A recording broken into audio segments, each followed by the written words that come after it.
All right, welcome. Thanks so much for participating in this live event. We're going to introduce our panelists, and then we'll open it up after we introduce our panelists. We'll open it up to questions from the audience. We now have 10 people tuning in, so thank you. First, we're going to start with David Katz, who is an accountant, and his business, is it Imperito? How do you pronounce it, David? Imperato. Imperato, thank you so much. David is an excellent accountant. And David, can you please let everyone know more about yourself and your business? So I'm a licensed CPA in New York State. I've been doing this for about 11 years already.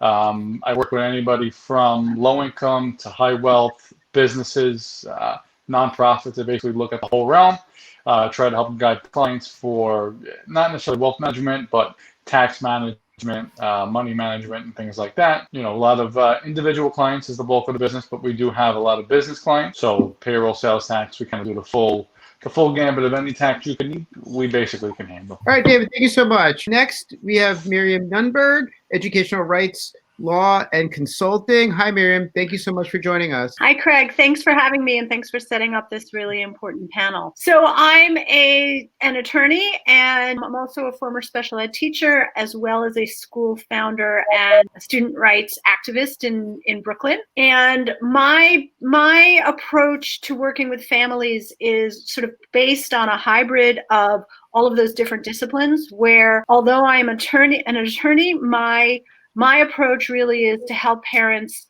navigate the world of special education and 504 services through parent empowerment, education, training, and advocacy. And I really try to work with families, help them understand their rights, and to try to make sure that they get the best services they can for their child, try in a way that tries to avoid litigation. So I work on an hourly basis, and I don't sort of take these, large retainers that a lot of the special ed lawyers do, because I try to help people sort of work on a most efficient basis possible, just to try to get the services they need in an immediate fashion without having to go through litigation. Thank you. And just also to plug Miriam, I interviewed her this summer, and we're going to be putting the audio podcast on Spotify. That will be published soon. So if you want a link, you could always email it to me, and we have a great conversation about a lot of her work. And also, not to give her, I know she's a bit timid. So recently, you were on a very popular podcast. What was that podcast that you were on, episode 5? I'm sure many people have heard about the podcast Nice White Parents, which was recently distributed through the New York Times, although it's the 4th season, I believe, of this very popular serial podcast. And that is really, I really encourage everybody to listen to it, not just because I am in the last episode, but because it chronicles the role of white parents in most cases in keeping the schools segregated and really working to benefit white families and white children. And then in the last episode, it highlights the work that I did with a bunch of other activists to try to change a really discriminatory admissions process in the middle schools of District 15, which served to create this dual set of middle schools that really privileged white families in the 3 supposedly best schools in the system. So I'm always happy to talk about that, but it's not necessarily the focus of our. And if you're interested, you go to thenewyorktimes.com and you'll find the podcast there. We can send you the link as well. And our last guest, Yvonne, who's going to discuss more about how she helps. So she'll talk, and then we're going to open up the floor. As she's speaking, I apologize. I'm going to grab a lamp so I can get some more lighting so you could all see me. Yvonne, thank you so much for joining us. She's a health insurance advocate. Yes, good afternoon. I'd like to welcome everyone here, and thank you also, Craig, for hosting this. I am a health insurance advocate, which is a bit of a confusing term. My work is centered around insurance submissions, health insurance, and the areas I work in are private insurance plans that are employer-based, or perhaps someone is bought through the ACA. And insurance companies are difficult, and the rules are different from insurance carrier to insurance carrier. So my work entails around working with the families and the provider groups to make sure that we kind of fulfill all the requirements on the insurance end, the policy and plan end, and so that reimbursements, where they are allowed, can be provided back to the families or to the provider. I think Craig is. Yeah, thank you. Sorry. That's quite all right. That sounds great. All right. So what we're going to do is, despite my efforts, the lighting situation is not helping, but it's a little bit better. Okay. So in terms of, we now have 15 people that are watching. Feel free if you have any questions. And as the questions come in, I'll just start a group discussion in general. So let me start with Yvonne, because I'm a licensed speech language pathologist. So a lot of families will ask about, out-of-network reimbursement. Now, can you just start by explaining what's the difference between in-network versus out-of-network insurance reimbursement? Certainly. In the in-network model, the insurance plan has come to an agreement with the provider of service, the licensed practitioner, such as yourself, and the insurance plan. And going in network is something many practitioners do. Most hospitals are in network, and people are pretty familiar with that model. But it's something that providers do in an effort to either assist their families and those who seek their services, or because the exchange is supposed to be with the insurance company that you will receive more referrals into your practice. It is unusual in some areas of the country to find anyone available to service in network, and then an out-of-network benefit would be used. When you use out-of-network, there's no agreement, no contract that has been signed between the practitioner and the insurance plan, and the member is responsible to pay the practitioner in full and then seek reimbursement through insurance. And both models can have their pitfalls and problems. But out of network, the family accepts the burden of taking care of all of that, and I assist the specific family. Okay, so what happens a lot with the families that we work with, Yvonne, is that parents, they'll find out if they're eligible for in-network, and the insurance will say yes. They'll get a long list of professionals. These professionals are either unavailable or they just don't have any luck, and then they'll seek out-of-network. Now, what happens a lot is families, when they contact the insurance company, it's not clear if they're eligible for out-of-network. Sometimes they call up the insurance company, am I eligible for out-of-network, say occupational therapy, speech language therapy, and sometimes like, yeah, sure. Or sometimes like, no, it has to be medically necessary. So if a family is seeking out-of-network, how can they verify if the provider, depending on the provider and the type of the services, if the family can indeed get out-of-network reimbursement? Well, that's a huge problem. Even myself, as I do insurance verifications in my line of work, we will always, it will default back. Now, because I have been at this for a very, very long time, I'm pretty sure when I'm getting misinformation. However, a member who's insured would not be so sure about that. So the situation becomes that you have to be very specific about what you want to know. And because the insurance company will only answer the question you ask. So if your question is, am I covered for speech therapy out of network? The answer is generally, yeah, sure.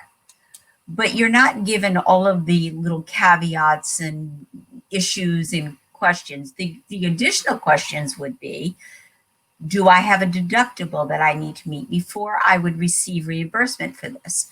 Is a prior authorization necessary? Am I required to notify you? And you would generally and hopefully have a CPT code, which is generally for speech 92507 or 92508. And you would have a diagnosis code, which is what your practitioner determines they are treating before the services occur. And that would give you, the parents, some information there. And then there's a third question that you can always ask, and families are not aware of this. What is the UCR on my policy for that CPT code? And that will tell you, so perhaps your practitioner is charging $100 for a session, which is a good number I like to use because it's round and comfortable. And they say, oh, yes, that's covered. It's covered. You get coverage at 100%. That's generally not accurate. Out of network always is covered, following an out of network deductible, and out of network, and then it's a percentage, usually it's 50, 60, or 70. And then it's 70/30s, let's say. So $70 of that 100 is applied to the claim and reimbursable after deductible is met. $30 is your out of pocket. If they allowed the 100, sometimes they're only going to allow 80 at 70/30. And these are the things that I think confuse most people. Okay, thank you. Now we're going to go to David. Now, David, let's say parents are receiving tutoring or therapy. Now, from a tax perspective, what's some advice that you have for families? There's a few different things. So medical expenses are deductible, but there's a floor you need to exceed of 7.5%. So 9 times out of 10, depending on the family income, AGI, depending how much you spend, you're not really going to get much of a credit for it. Especially if it's reimbursed by insurance, naturally there's nothing out of pocket. There's nothing that you deduct in that respect. What a lot of people do, especially in special needs situations, they set up what's called an ABLE account, of which you don't have any credit for putting the money in, but it could grow tax-free, get distributed tax-free, as long as you use those funds for therapy or anything related to the disability, treatment, even seeking employment. It gives you a lot of flexibility with that. It doesn't give you savings, but it allows you just to basically save on the earnings and the growth, as long as you pull the funds out to use for that specific purpose. I've had other people too, depending on. Okay. Sorry, what's that account called? What's it called? It's called an ABLE. ABLE? ABLE. Yeah. ABLE account. It's, okay. It's Achieve a Better Living Experience. It's an acronym. Okay. It's an account. It's similar to like a 529 plan. It's a deferred account. At least the earnings are deferred. That same way you use a 529 for college, you can use an ABLE account for any expenses related to treatment of disability or anything for that eligible individual. So how can someone open up that type of account, an ABLE account? It should be, from what I know, I believe they're run by similar companies that run HSAs, because it's specifically medical based. So it's not an investment firm that'll run it, but it'll be like an HSA company that'll have an ABLE. From there, you could set it up and you could fund it. Like I said, the contributions aren't deductible, but parents could gift the children up to $15,000 a year into it. Just kind of put money aside to grow to use for expenses. Got it. Now, is that something that you help with personally when families ask you about ABLE accounts? I haven't helped set it up. I've only had a handful of clients that have used it, but at least they'll ask me, what can I use it for? How can I use it? How do I put money into it? How much can I put into it? That's usually the question they get relates to that, but I haven't set one up for anybody. Okay.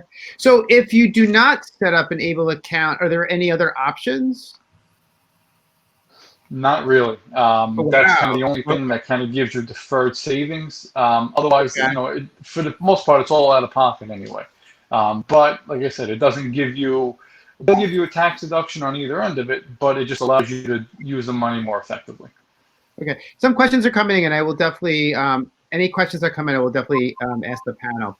Now, I know sometimes with parents, they'll say with tutoring, they'll try to get, they'll try to somehow get like some sort of tax reimbursement for tutoring. And I know sometimes maybe they ask with their FHA plans or something, where they try to, is there any, and I don't know if they ever do it, we should ask, for invoices and stuff, which we gladly do. But if your child is being tutored, is there any angle aside from ABLE that you can try to have some sort of some sort of tax write-off for that? No, it would only go towards medical. Some people would probably try to argue that it would be like a dependent care subject to credit of $600. It's a credit of $600, but that's not something that falls into it. It's more than medical expense, but subject to the 7.5% floor that's got to exceed. Got it. Okay, so it has to be considered medical. Okay, Correct. Got it.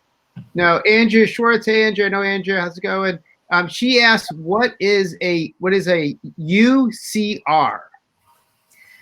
UCR, that's kind of my area, is usual, customary, and reasonable. It is the amount your plan, and it is based on your specific plan, allows for a CPT code or service. It's not what you exactly charge. And that is a lot of confusion that I think people have. Every policy sets kind of a table, the insurance plan. So let's just use Empire, for instance, in New York. And so the amount they allow, which would be the UCR for a speech claim or a code, may be different from policy to policy. So someone who works at ABC company may find their UCR is $125 an hour, a session. In someone who works at QRS company, it's $87 a session. So it can be very specific. Okay. Rana asked, tutoring can be counted toward medical expenses, but insurance companies won't cover it. Is that right? From the insurance end, you are 100% correct. David, I'll let you understand. Correct. Yeah. Yeah, because it's related to the disability. It's not regular tutoring for, regular schoolwork is not something that's there, but something that's needed because of condition, then yes, it is. So so let's say I'm a parent and I'm like, my child has dyslexia, and I'm paying for a tutor to remediate my child who has dyslexia. Who determines if that's medical or not? Usually we do. Is it an insurance question or a tax one? Both. Go ahead. From the tax end, it's on me. It's got to be, the guidelines aren't clear. It's kind of a gray area when it comes to this, but there is the flexibility and there is the wider, span of things attributable when it comes to a disability. Could be challenged, of course, but as long as there's proof that there's a condition, there's a diagnosis, that this is required, then by all means, they won't really give you a hard time with it. And from the insurance end, the insurance carrier will request an evaluation that was completed with standardized testing. If it is done by your school district, whoever is on staff there, they will throw it automatically out. If it is part of an IEP requirement, that is a signed agreement, as Miriam, can talk more about, it is automatically a school responsibility, part of the educational component. And then again, it's what are we doing? As a speech therapist, you may be assisting the child with, some homework skills, some academic understanding, whatever that may be. That is not medical. If it is not required in the medical world as a medical treatment, and speech can go both ways, it is not considered a medical covered insurance service. Just not considered that at all. So it's very cautious and also the documentation of the speech therapist is imperative, and how that is written and how they are working. And the speech therapist makes the determination of what they're addressing and for what diagnosis. All right. Before I ask Miriam a question, Yvonne, so we discussed this on the phone a few weeks ago. So when you say for speech therapy, it can go either way, can you clarify what you mean by that? Yes, it's according to why you are providing the therapy. If it's part of the IEP, part of the child's need to adhere to an educational program plan, service, it is not a medical need. It just doesn't meet that. If it is a diagnostic related and you have a validation of the diagnosis from an MD, I generally like to have a recommendation in writing from the MD saying that this is needed, medically necessary, and you have evaluated the child fully and can verify the medical need, then it is medical. Insurance plans are very picky about documentation. So let me ask you about that. So let's say you're a family of a child with a rare speech condition called apraxia speech. Now, a speech language pathologist can diagnose that, and also an MD as well, right? Well, you now- know, that's accurate in most states. A speech therapist in most states can legally, under the scope of practice of their license, diagnose. Insurance companies do not recognize that. Interesting. See, these are all these subtleties. This is why I'm glad everyone's here. It is unbelievably complicated that even with a multidisciplinary panel, the nuances and complications of reimbursement. So, okay, so can you, so why is that? Why insurance companies have a blind eye when insurances do cover a therapeutic service is what speech, OTPTR, and they do cover it. Generally, it's with a limitation, an annual limitation, and that's another little caveat there, 30, 60, or 90 visits a year. And it does say, so perhaps let's discuss an autism diagnosis, which is where a predominantly large amount of speech services are on a number of times a week. That is coverable under most state and federal mandates. However, not all plans have to comply with that. But regardless, in those mandates, the law has given the opportunity to the insurance companies and the right to determine their caveats of how you meet medical necessity and what they require. And they outline that on their own end. And that is where we kind of, with apraxia, come into an issue. Many policies, I read the SPDs all the time, which is the summary plan description. It's the contract between the employer and the insurance plan. They clearly say it, excluded, experimental and investigational. So, you know, there are pieces in that a parent really needs to understand before they can go head in for 5, 6, 7 speech therapy sessions per week with a child who is severely challenged by one diagnosis or another. Okay, thank you. So just Rana and Jen and Christine, we will get to your questions soon. Now, Miriam, now let's say you have a child who has some sort of learning disability.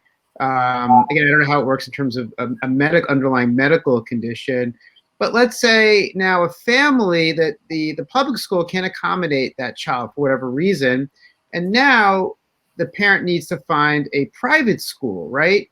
Now, can you walk us through how you help families with this process? Or sorry, or maybe Finding a private school? Fill in the blanks for me. I'm not doing a good job here.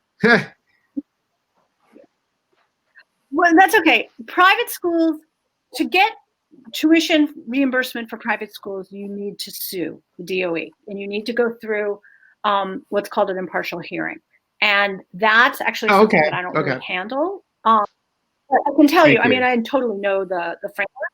But so if your child cannot be educated within the public school system, meaning that their needs are too specific, and your district, I don't know if everybody here is in New York City probably or not. not. Yeah, probably not. Okay, so I always call it the DOE, meaning the New York City DOE, but districts offer what's called a continuum of services, and what that means is they offer what they think most kids within their boundaries need in order to receive an education, including kids with special needs.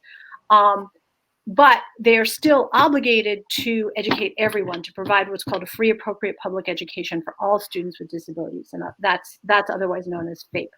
And what FAPE means for each child can be very different. So a child, let's say with autism, who has an extreme set of needs, and maybe they need speech therapy multiple times a day, maybe they need to be in a therapeutic environment, or a specially designed class that the district doesn't offer. If you have medical documentation that these are the needs that the child has, and the school either refuses to provide it or provides some sort of inappropriate alternative, you can go and sue the district for tuition reimbursement in a private setting. There's other ways you can do it too, where you can just place your child directly in what's called a unilateral placement and then sue afterwards. But if you don't have the money to lay out the extremely expensive tuition at times, that's when you go and sue the DOE. So David, going back, sorry to interrupt, Miriam, in terms of tax implications, now we're not talking about tutoring or therapy, but school reimbursement for children that have underlying learning issues or maybe medical issues. How does that work in terms of taxes?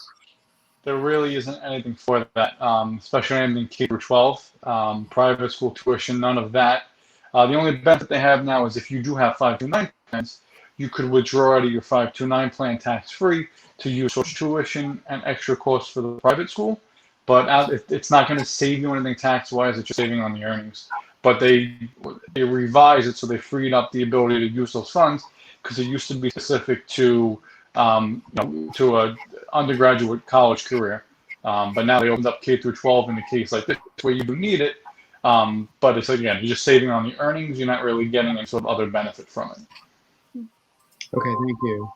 I didn't mean to interrupt, Miriam, sorry. Yeah. Oh, well, do you want me to talk about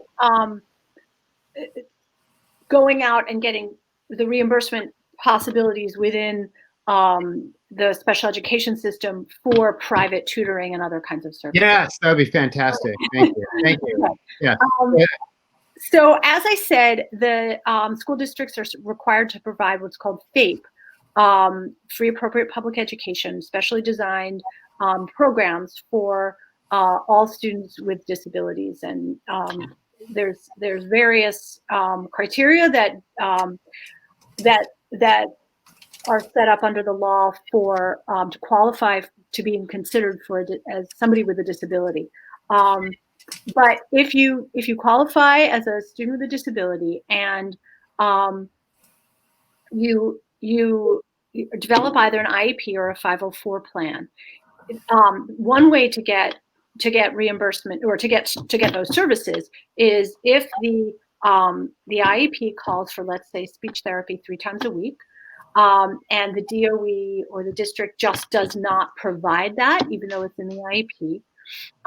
Then you have the right to go out and get services on your own and request compensatory services, which means that you go back to the DOE and through various mechanisms, you can just get compensation for what you spent out of pocket. Now, sometimes that's easy and sometimes that's not so easy. The other way that you can do that, though, is sometimes there's a disagreement over what services are appropriate. So let's say you go and you get a diagnosis, usually for, let's say, speech services, you do need a speech and language evaluation. And you have an evaluation that recommends 3 times a week of speech and language therapy for 45 minutes a session or something like that. And the DOE says, no, we disagree. We don't think that this child actually needs that. And so then you have to go through hearing or various other kind of processes to determine whether or not it's valid that your child actually requires these services. Now, just because you have an evaluation that says that this is required, it doesn't mean it's necessarily required. The DOE has a right to do their own evaluation and to say, no, we disagree. And if they have a legitimate reason, it's possible that they could win. But if you have a very good evaluation and it recommends something that the district just does not provide, you also can go out on your own, get those services, and then before you wait to sort of go through the process of debating with the DOE whether or not it's required, you could just start providing those services, and then you can go through various processes to try to get reimbursement. So it's sort of like the private school situation. If you just go out and get and give your child the tutoring or the special or the speech therapy or whatever kinds of one-on-one outside services, if you can afford to do that on your own and lay out the money, you do stand a chance of getting reimbursement for that later on. Thank you. So we have some questions about the 529 plan. So Rana asks, she makes a statement, there are limits on the 529 withdrawal. Varies by state. Yes and no. So you could, not all states will allow you to pull it on tax free. This was a federal provision. So I know with New York would still tax you on the earnings when you're going to pull it out for anything prior to college. The federal, though, will allow you to exclude it for K through 12 plus your undergraduate. I don't know if there's a dollar maximum on it, but I know certain states are still going to tax you on it.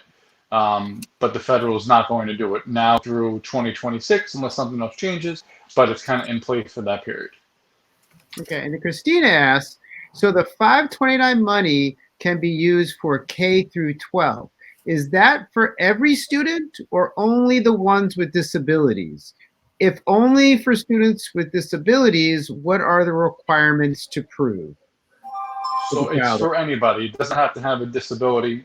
You could use it for, if you're doing private school for K through 12, you're actually available to use it now, which is new, and it's a very temporary provision, but it's something new now. But it doesn't have a disability requirement on that one.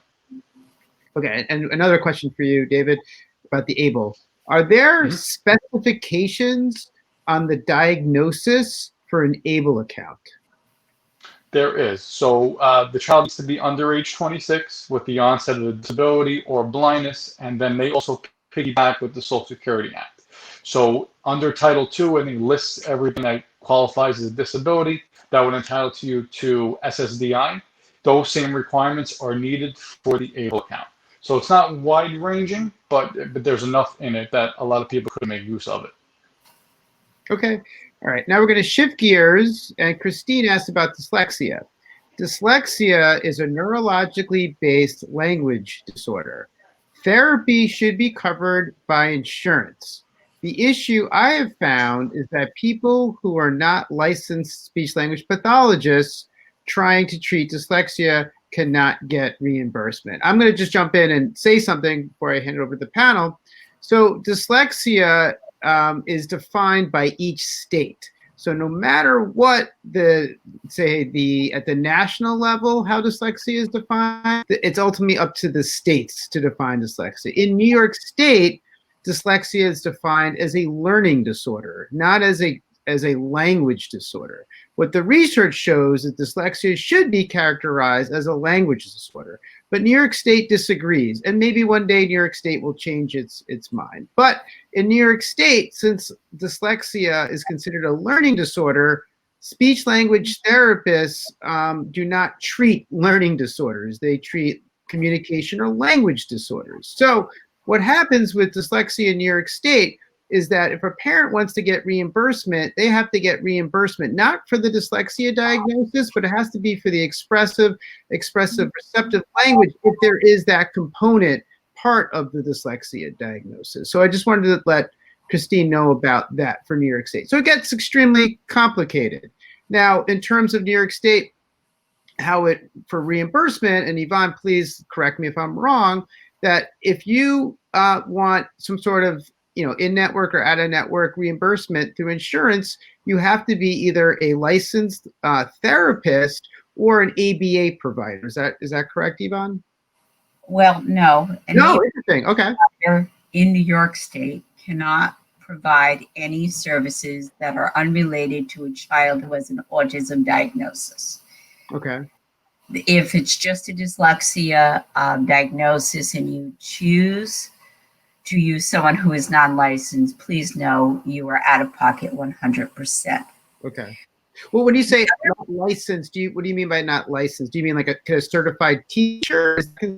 You can use a certified teacher to help with dyslexia, and that's fine, but there's no health insurance reimbursement for that because medically a teacher is not reimbursable. Almost every plan I have vetted, and it's going back a very long time, has a specific exclusion not to allow treatment of dyslexia under the medical plan. It's a very common caveat. We see it all the time. If that diagnosis is on a claim, it will be determined and deemed as medically unnecessary or experimental and investigational. It's something that all of the plans hopefully will work on, but there are so many other things. I'm not so sure. Yeah, no, as we uncover all this information, the sad theme here is that systems are not set up to help families. That's the sad, really pathetic reality here. Sorry, just being honest. So I don't know if I can think of something a little more uplifting. And just Christine mentioned interesting about the dyslexia diagnosis. So I'm not sure if Christine's a speech language pathologist, but if you are a speech language pathologist, then at the national level, it's called ASHA, American Speech Hearing Association. So they represent us at a national level. So they can define what dyslexia is. They can define whatever they want. But at the end of the day, it's the state that regulates speech language pathology within the state. So ASHA, unfortunately, could be powerless in a way when dealing with what the state rules and regulations are. I mean, ASHA, obviously, they can provide advocacy, but just to let you know, if you're a licensed speech language therapist, it's New York State makes those decisions. Can I jump in for a second? Please, Miriam, thank you. I just want to respond to the comment that systems aren't set up to help families in this way. Yeah, please, thank you. And I really want to emphasize that the one system that is set up Thank you. to help families this way is the education system. And Thank you. Please talk about federal that. law and state law. The concept that students are entitled to FAPE provided by their school district really should encompass all of these things. So a lot of the times, I think, I mean, my most direct experiences in New York City, but not exclusively. I think a lot of the times people just assume that if they want high quality service, they have to go outside of the district and then try to get reimbursement, you know, through insurance and things like that. But the reality is that the school is supposed to remediate all conditions that are considered disabilities, particularly things like dyslexia and anything related to speech, since those do impact the child's education. And then also under 504, that's sort of a broader range of disabilities. So the thing is that I think it's really important that people understand that a lot of the times school districts say, oh no, we can't do that, or we don't have to do that. And I always tell people that whenever a district says no, you should really question it. It may be true that that they're not supposed to provide it, but a lot of the times the people who are telling you no are people who don't have a lot of training, and a lot of the times they base it on the law. They're like, oh, legally we're not required to, or we can't. And there's I would just say don't accept that. Mm-hmm. Really look into it before you accept it. It may be, you know, there are legitimate disagreements between schools and outside professionals over what a child actually needs, but the school is required to provide a comprehensive set of remediation for disabilities that impact the ability to function in a school environment. Thank you. That's really important. Thank you for letting us know. So if you have any other questions, now's the time, because we're going to be wrapping up soon, and Christine has a few more things which I'll attend to in a minute.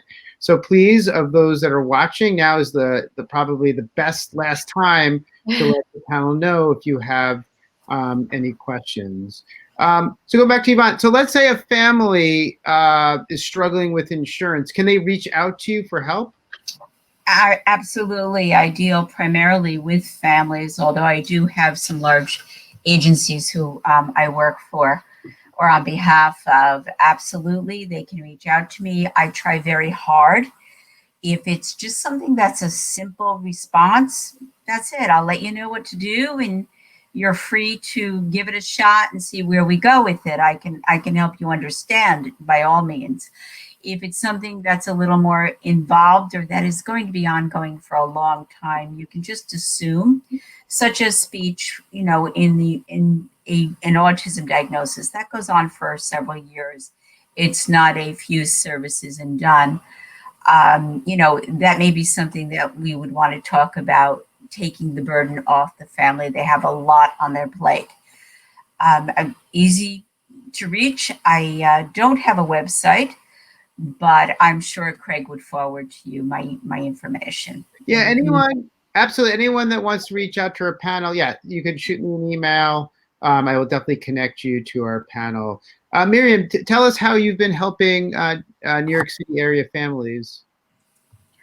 Well, what I do primarily is I like to work with parents at the very beginning of the process, if at all possible.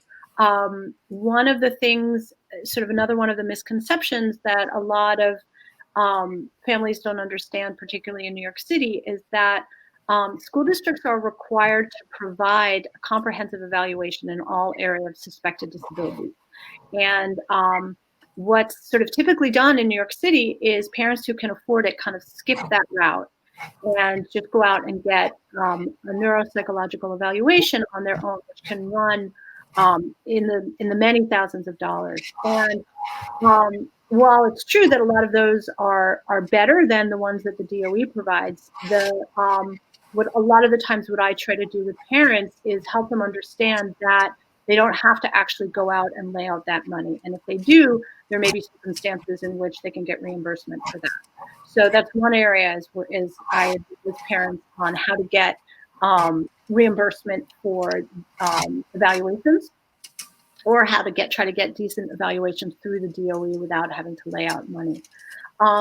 Then the other thing that I do is, I talked about FAPE and IOPs and 504 plans, and a lot of the times in New York City, but again elsewhere, the people think that all they have to do is get an IEP or sometimes a 504 plan for their kid, and they don't really understand that there are a lot of details in IEPs can really be a lot better and a lot more comprehensive. And so one of the things I do with them is once you do get an evaluation, I spend a lot of time going over the evaluation and explaining the evaluation to the parent and trying to link the evaluation to the kinds of services and accommodations within an IEP or a 504 plan.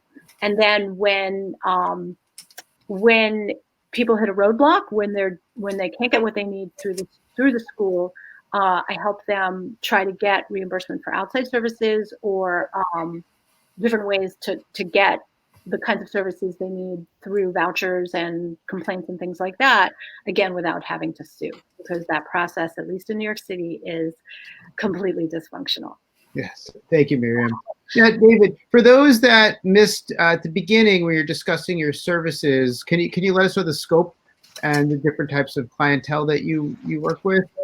I'll do anything from a low-income household, middle class, high-wealth individuals. We'll do personal taxes, personal planning, and then a bunch of small business and even some larger corporations I do have.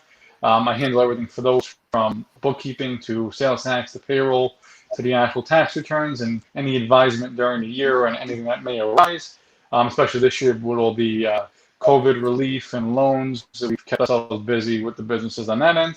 I've also helped people apply for unemployment.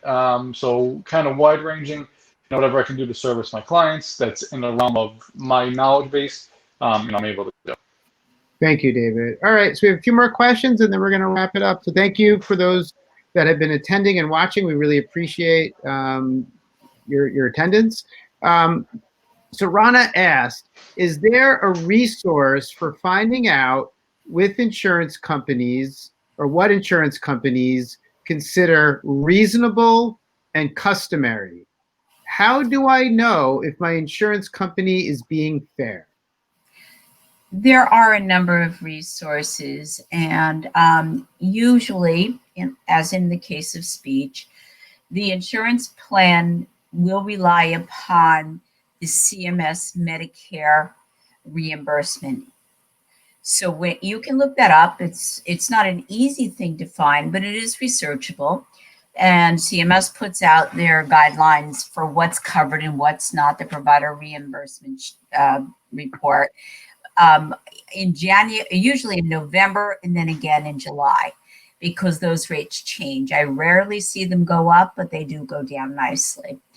Then it's your basic plan. Your plan will say we cover, many of the Aetna plans specifically, in the documentation, the SPD, it says we will cover 100% of the Medicare rate. I need to just caution you, if you're going to look that up, every state and has a different caveat for where you find this and what the rate is. Because obviously in Manhattan, New York City, the cost of doing business is much greater than perhaps Akron, Ohio.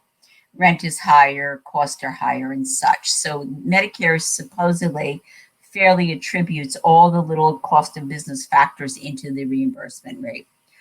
Other times, and it's not always applicable, but there's a website called Fair Health. And you can navigate through that, and it will give you, for your zip code, the usual, customary, and reasonable for that area. Your insurance company may ignore that. In the case of applied behavior analysis, Medicare doesn't have it on their reimbursement list because Medicare is an entitlement program to those 65 and older, and there is no ABA being provided to a 65-year-old or older person. So that code is eliminated. You can try to rely on Fair Health. Easier is that what I demonstrated before, call the insurance company, have the CPT code, have the ICD-9 code, which is the diagnosis code, have the zip code for your provider location, their office location, and ask, what is the UCR for this code with this diagnosis for this office location? They may ask for the NPI of the provider and the name, but specifically ask them to provide you that information. They will give you a UCR. Unfortunately, I've seen some of them come in writing in the case of United Healthcare, and it's a range from $32 to $360. Well, that's a lot of leeway. And I've seen the claims for the same provider, the same child, the same insurance company fluctuate anywhere in there. And it's a challenge to kind of override that. Thank you. Christine asked about 529, and then I'll answer the last question from Christine, who is a licensed speech language pathologist. I knew it, Christine. She said, "Is the 529 can it or can it not be used for dyslexia tutoring therapy?" It doesn't drill down that specifically, but it does mention tuition and tuition specific. So I'm going to err on the side of caution and say no. There may be a chance it is. That would require a little more digging. But being that it's not considered tuition per se, I'm going to say we can't use a 529, but we can use an ABLE account if it does exist, without a doubt for that. Okay, thank you. And the last thing Christine mentions, which is more speech language therapy question. So she did say that, so for dyslexia, she uses something, diagnostic code called the phonological disorder, which is, don't worry about if you're not a licensed speech language pathologist, but those dyslexia, a high percentage of them have this underlying phonological deficit. So what Christine is basically saying is that instead of using a dyslexia diagnosis, she uses a phonological disorder, which is within the field of speech language pathology, a communication disorder. So that's her way to help those that have dyslexia and have those underlying phonological disorders to get, you know, some out-of-network or in-network reimbursement. So yeah, that's a clever way and absolutely sounds like an ethical way to do that.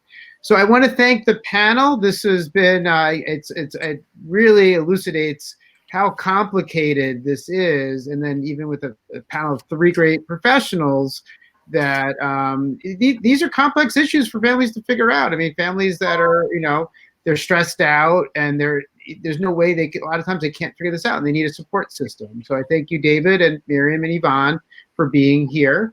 And yeah, any questions, submit to me. You can submit to me at craig@brooklynletters.com, CRAIG @brooklynletters, plural.com. Andrea, thank you. And this is recorded. We'll post it online. If you are watching, please like this. Please, if you have parents or colleagues that can benefit from them, please share this link once we send the recorded version and publish it live. So you're welcome. Thank you so much and take care. Thank you, panel. Really appreciate it. Thank you. Thank you for setting this up. Absolutely. Take My care. pleasure.